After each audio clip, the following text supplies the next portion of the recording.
Today we have the privilege of speaking with a union stalwart, someone who, though retired, continues to show deep interest and passion for the development of this union, the Antigua and Barbuda Workers Union. Our guest today is Sister Lila Simon, and over the next few minutes we'll hear in incredible detail and almost relive the earliest years of this union, the camaraderie, the adversity, and the triumphs. We'll hear all about it. Sister Simon, we're so happy you could join us. Thank you. Excellent. So, just a few weeks ago, our union celebrated its 57th anniversary. Quite an accomplishment, I must say. Today, we're a strong union with a solid membership base, but it wasn't always this way. So share with us your recollection of the union's earliest years and tell me, why did you get involved with the Antigua and Barbuda Workers Union? Well, I got involved through my husband, Raymond Simon. Okay. He was a union and a political activist. And he and Mr. Walter, George Walter, from the other union, was very friendly. Interesting. So after marrying to him, I became friends of the family of the Walters. And so when he was terminated on the 5th of May, 1967, we were all there for him. And in those days, Mr. Walter would go around Antigua, every village, and tell of his story, of his dismissal. They say it was the shortest meeting they ever had for the ATNLU at that time. Yes. Because he didn't know exactly why he was terminated. And so the story was told after. He and Halstead was there at the meeting at the time. You had people like Ernest Oliver. You had Joseph Cornwall. They were members of the executive at the time.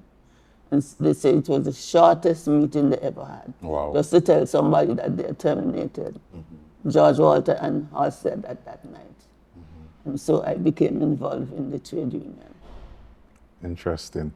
So what were some of the challenges during those years? There were always challenges from the opposition because they had to form the union, and the group that really formed the union is the waterfront workers. Okay. And they were the ones, when Mr. Walter was terminated, told him, join a new union, make a form a union. Yes. Form. And so he took their advice and he went all around and told them. And in those days, we couldn't go to every village, especially in the nights, to give the story. Places like Cedar Grove, they would stone you. Wow. Places like Erlins, they would stone you, so you'd have to go there a Sunday afternoon. And even then, you find devils coming on you. So it was a very scary time for us in those days. And so I can tell you an instant in Willikes. We went to have a meeting there night. And stones were firing left, right, and center, like the cannon was left and right of them. And my husband got a lick on his knee and his heel. And with that, Halstead especially didn't want to carry on with the meeting. Because this man came up with his cutlass and so he could chop off somebody's head.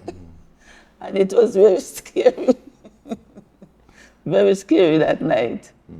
And Halstead didn't want to have a meeting, but Mr. Waters was such a strong person. You feel the strength coming from him. You're in front of a gun and you didn't fear the gun, I'm telling you. And so Mr. Waters told him, start the meeting. Halstead, start the meeting. He said, start a meeting. You see, stone a fire, them a fire, stone up down the place. He said, start the meeting. Halstead told me, you go in the house, Mr. Simon, because we just go out every night with him. And Halstead said, you just see them a fire, stone all around? He said, Mr. start the meeting. And with that, they start the meeting, and after a time, the stoning lulled down. Okay. Then the mother for the fellow who was outrageous that night, he had a a joint down the road from us.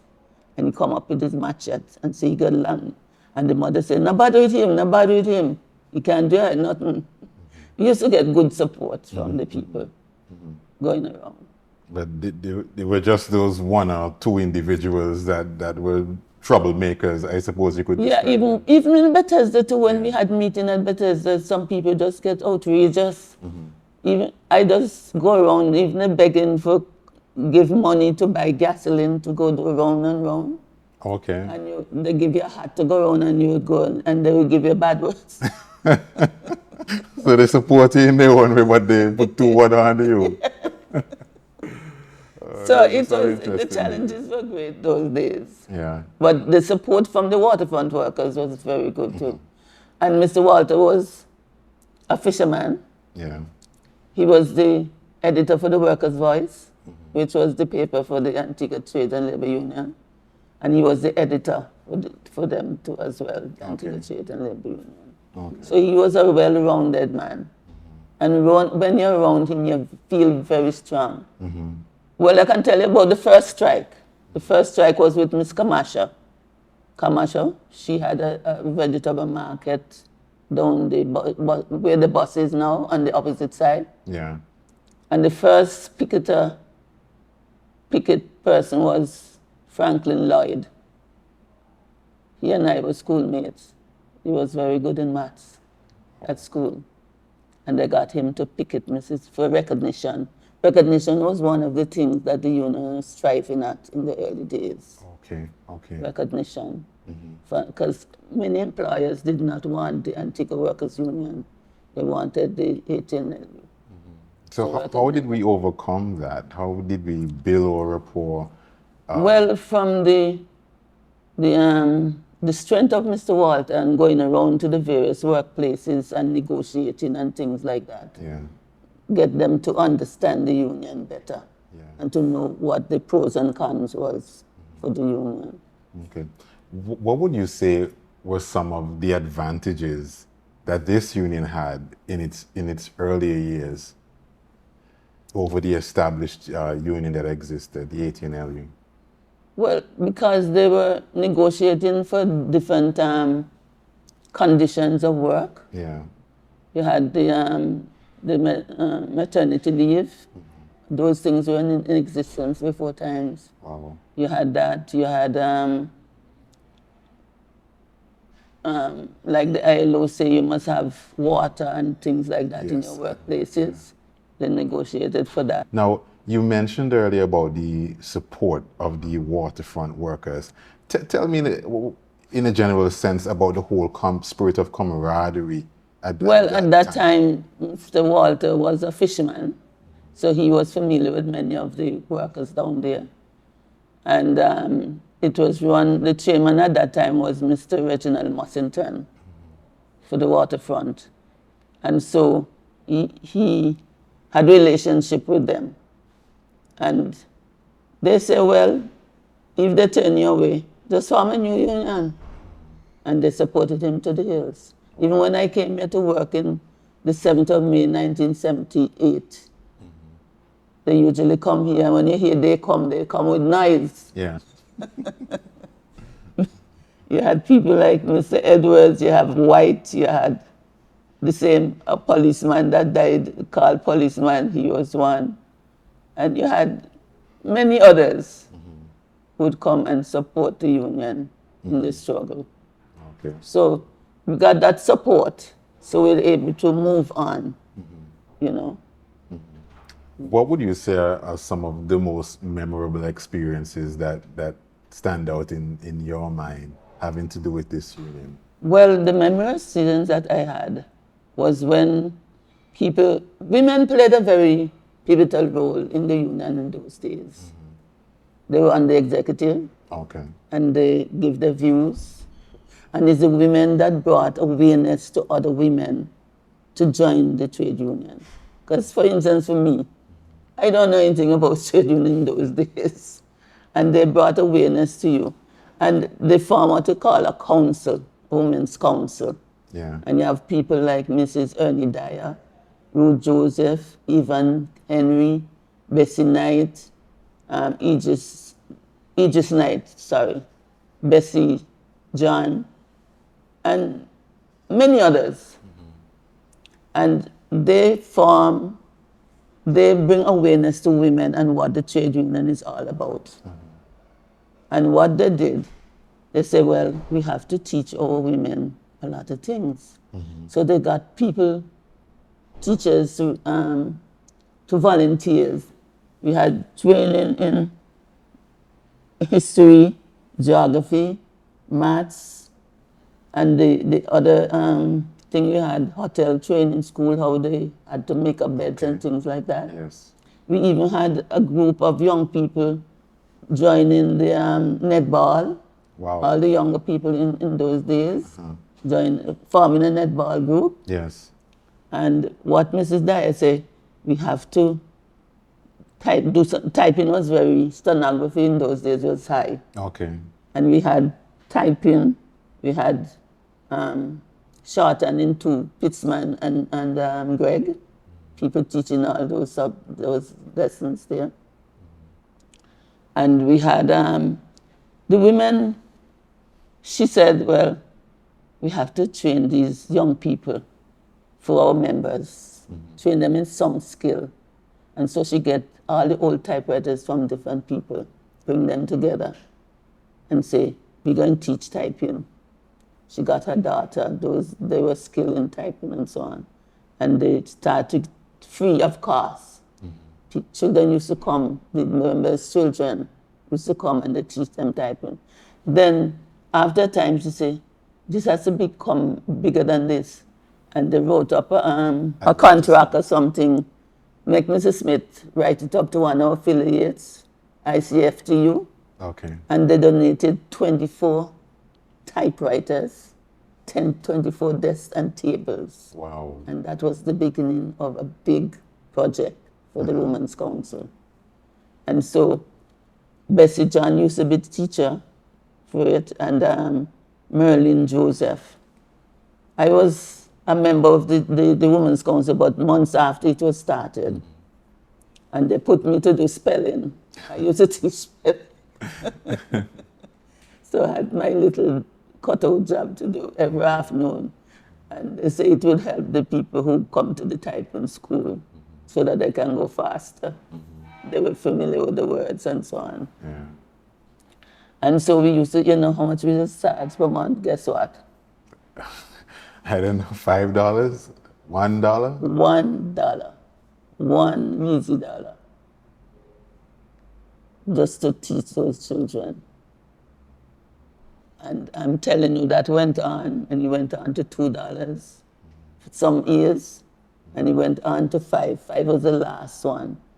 And how we come to stop doing the typewriter and the thing. The schools were doing it now for free. So you had people who were coming to you paying. They would go to wherever the school was, they were going. They were getting it free, so they just fade out. But it was a good start. And the women used to do fundraiser, a lot of fundraiser in those days to help the union, even to pay their salaries and so on. They just have dances, concerts, fetes, all sorts of things we usually had to keep this union going. Those are one of the challenges that we had. It was in 2007 that they decided to get a loan from the bank and quell all the financial problems. I started as, I have to say, nothing in the trade union, and I ended up with office manager. And I will say thank you to Mr. Christian. He taught me a lot of the accounting things that you had to do. So I got familiar with that and other things that, just imagine, it was good for me because I got a lot of training. Yes. The first training I went to was the one in Maryland. We spent 6 weeks there. And so it went on. I got training to go to Trinidad, 2 weeks, CCL, workshop, and the different places. I even got university training too. They had a program for 2 years in Antigua. Marvel. Philip, she was the one from the university that thing. We went to Jamaica, we went to Curacao, we went to St. Martin, all those areas, and Antigua, where we had all the different workshops and training and things like that. So it had taught me a lot, and I've gained a lot from this union. That's why I continued it, and I owe them a lot of gratitude. So that's why I'm still a member of the union. Wow. I still pay my dues. Uh-huh. Yeah. You also served on the executive. And we spoke briefly before coming on camera about how the office experience was, working in the office in those earlier years, as opposed to what it is now, where you have 3 or 4 individuals working in the office. But back then, at times, it was just yourself alone. It was Mrs. Daniels. She was the receptionist and typist. Yeah. She used to type for about 4 industrial officers: Mr. Daniel, Mr. Smith, Mr. Joseph, Mr. Spencer. I think that was about when I came here. The industrial officers were. Yeah. She had to do typing for all of them and answer the telephone, and I did the collection of the dues. Okay. You know, and then I move up from that to income and expenditure, going up the ladder with the help of Mr. Christian. Yeah. So this where I ended up with being office manager. Okay. And now the other side of it would have been serving on the executive. Oh yes. Yes, tell us about When I came here in 1978, the same year, no, the conference would have finished that year. The other year, they had me up for trustee. Okay. I told Mrs. Smith, I turned it down because I didn't know sufficient of the union to be a trustee. And 2 years I did that, and they vexed with me. So 79 and 70, that time we usually have conference every year. Okay. Now it's biannual. So I say, why you always giving up and declining? I said, well, I don't think I'm not sufficient yet. And the following year, after 2 years, I got on anniversary. I was elected at that time. And the following years now, that was 84, I think, I came on as an executive member. And from 84 to 2023, I was a trustee. Wow. Sometimes you had election, sometimes people declined, so you didn't have to be elected. So you stay on all the time. So all those years I was a trustee, from 84 to 22. And after I left, Evelyn came on the CC. And took over. Yes. So being on the executive as a trustee, you would have been able to see the union grow and evolve. What are your thoughts looking back over the years? What are some of the things you think that we got right, and how can we improve looking ahead? You know, when this union was started, they had a plan for a village. Okay, tell me. You can even ask Harry, because he would be about the oldest, Spencer. Yeah. They had a plan, they call it a village. You would have houses, you would have different things like what a village would contain. Yeah. But after 76, the plan could not go any further. The PLM went out of power because Mr. Walter was the first general secretary, and he had a plan. But even before that, you see this building? Yeah. You can imagine from 76 to 71, you had a building, this building. Okay. And Mr. Walter went all out because the owners were at different places in the globe. You had to go Montserrat, you had to go to the United States to meet some of these people to agree that, you know, in family business house and so on. And got them to agree that everybody agreed to sell this place. And so he went to the bank and got this place he bought. And built by 71, this building I think was already built. Just a few years after. He was a progressive type of person. Yes, yes. And I must tell you about two persons I remembered. Mr. Winter from Cedar Grove. Every Saturday he would have a cop begging money to Yeah. build this building here. Uh-huh. And Mr. Brand from Cashew Hill, Browns Avenue, Yeah. he would do the same thing. And you had people from, when we started the branches, Freetown was the first branch that they opened. And the Mill Reef people, workers too, what they would do, beside their dues, they would pay a 2.5% to assist the union financially. Okay. That was the workers' gift to the union as well. So we had workers that were very committed to the Right, union. right. I would like to see the union start a credit union. They've been talking about it for years now. And I think it's time enough to make the members be a collective group in the credit union. I think it will help them. And the other thing, I would think they will advance in doing other projects, because if you notice now, we have 4 industrial unions. Yes. You notice that? Go out into other projects like the Bermuda Trade Union, they have gas station, they have credit union, they have different things, branch out. Because this would assist them financially when members leave you and go to other unions. Yeah. You know, and I think they should do that. I think there's a housing project going on somewhere now that they're building on the lands that are available to them. Yes, well, we've built an apartment complex so far on Right. one of the lands that we Well, own. they're carrying out a little part of what was earmarked At least it's from a a long start. time ago, Yeah. you know. Yeah. Yes. There's one challenge though that I'll put to you to get your thoughts on. Well, some people see it as a challenge. Some people seem to have difficulty with it. Is the long association that the union has had with a particular political party. Some individuals seem to think that the union has prioritized political interests over workers' interests, but obviously that is not the case.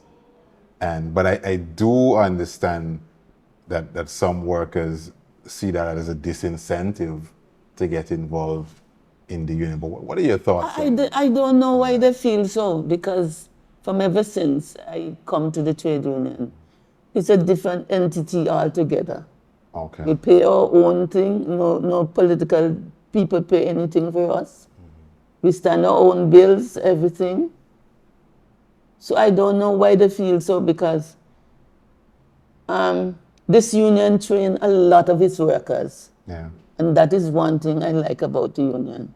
They train a lot of their workers. And many of their workers can go in position that can advance the union as a continuation of the trade union. And I don't know why they should feel that way. Why the union. I suppose that because Mr. Walter came from the trade union Yeah. into the politics, Yes, yes. and Spencer as well, Yeah. and Halstead. Halstead was a minister of labor in those days. And so they feel that the connection is still there. Yeah. But we are 2 different entities. What the union should try to do now, let them be aware in training and the difference between the 2 groups, Yes. the 2 organizations. Yes. And maybe that will help change the mentality. Correct. And I think we're making some progress towards that. Like when we had the 50th anniversary, Mrs. Luke and I, we went all around and pick out and find out all about the remaining of the waterfront workers. Uh-huh. And I was suggesting to her that we have like a monument set up, and all the names of those workers from the beginning to the end be printed on it. So you come to the union, you would see something of the past, Yes, yes. you see, but that party never came about in our thing.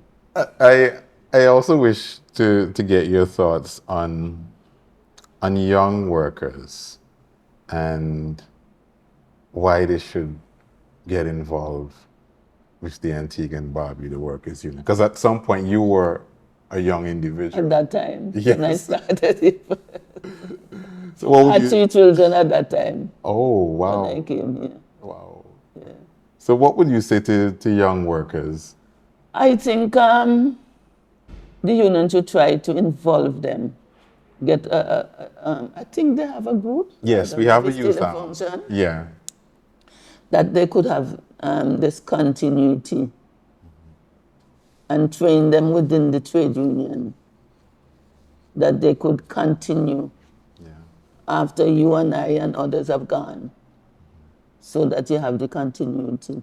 And what we've noticed is young workers, sometimes they get really excited when we're talking about increases, but we don't want workers to see the union as just for their pockets, right? Because the union is so much more than that. Of course, Yeah? the training that they get, worth anything. Because I'm telling you, when I came here, I didn't understand how to do a seminar. I didn't understand how to do anything. From the training I got, I was able to set seminars, workshop. Wow. I was able to cater for when we have seminars here. Let me tell you what I do sometimes. When we have people coming here from overseas, I would cook and get a few ladies to be with me in the kitchen. I have my office work to do, you know. I will come down early, bake cake, set up the snack and so on, and then they get the lunch going. And these ladies will come and do all the other little things that I want them to do. And when in the afternoon we wash up and we clean up the kitchen and back to my work. So you think it was easy with me? No. I know at 12 o'clock at night, I was carrying up people. We had a function here, carrying up people to Freetown. When all the men tell me, then I think them can't go Freetown tonight. So who to go? He left on me. Uh-huh. And I can remember telling Brother Allen, you know Brother Allen? No, Well, he but I've died heard before of you him, came yeah. here. I said, Brother Allen, you're going to come with me. Because I was thinking, if I get a puncture or anything, who am I fixing the puncture at midnight? And God help us, and we went up and we carried the people to Freetown. When we turned the corner from Freetown, I find I was going in a corner. I said, wait, what's going And Brother Allen don't even know what's going on. I came out of that and went. I said, Lord Jesus, help us to reach back to town. So we went back to town and I had to carry Brother Allen down to Green Bay Hill and then back to up the American Road. That's a lot of driving. When we reach home after 1 o'clock. But So you see, whatever I get from this trade union here, I deserve it. yes, yes, yes. When we have our meetings, the Freetown people would come down for Women's Council meeting. Okay. And when they finish, I have to carry them back home. Well, I'll tell you about Mrs. Dyer. They were very energetic women.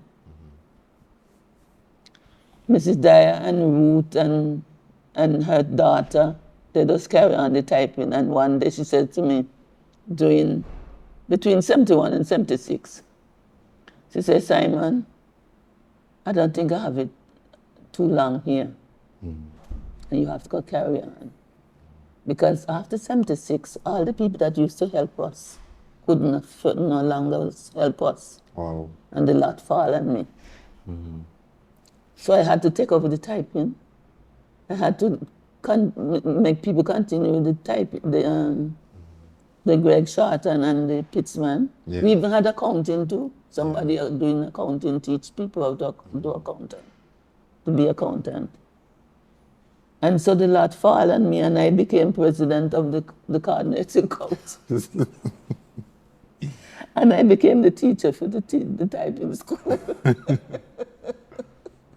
So you see how the lot fall on me? Yes, yes. So there I was, have to work in the office, come out here. Here was the hall that we had the typing school. And to come out, I could hear them from who was ticking and who not ticking properly and so on and so on. Yeah. So I could come out and tell them, you try and do this, try and do that. So my task was multi. Yeah. And so what I'm gathering from your story is that some of the things that moved this union forward was dedication. You told us so much about your dedication. If anybody want any file, call me Simon. Yeah. You know, I could sleep and tell the file, go in that file, so and so, so you find that. Yeah. Yeah. Before I left here, what I was trying to do, we had some old files.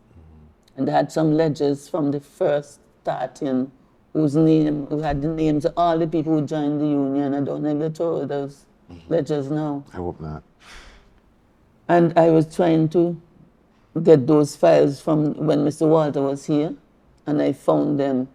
I even found where they had some receipts and stuff for lands and things like that. Wow. And I put them together and put them in a container there, a filing cabinet, and write what's and what in each cabinet socket. Yes. And it was surprising you find cases from Bryson Jews in the earliest, and it was really good. I said, these are good documents to keep. Yeah. So as we wrap things up, what are some of your final thoughts that you'd like to leave with our members, our audience? Be committed to the union. And when you're committed to anything, you can move mountain. Yeah. And be truthful to your membership. And when you're having negotiation and things like that, I was hearing from some people that my industrial people not going with them. I don't know how true that is. Be with them. Visit your workplaces, whether or not it's negotiation or not. Visit them, keep close to your membership. And in keeping, people like to see people. And people like to know you're there for them. Yes. You know, and when you keep close to them, you will have a good relationship and your union will continue strong. Yes. You know? Because I hate to hear when people talking wrong things about the union, they feel bad. We all do. Yes. You know, so in that, I would like them to keep close to their membership. Visit them at their workplaces, see what's going on, not only negotiation time, but other times. Know what their grievances are, and so on and so on. Absolutely. Sister Simon, I want to say thank you. Not just from myself, but from our entire team at the union and behalf of all our membership, for gracing us with your presence, sharing your stories, your recollections from your involvement with this incredible institution, the Antigua and Barbuda. And I would like to see the continuation of the union, right? Yes. So keep with the young people. Indeed, indeed. Yes. Thank you again for spending time with us.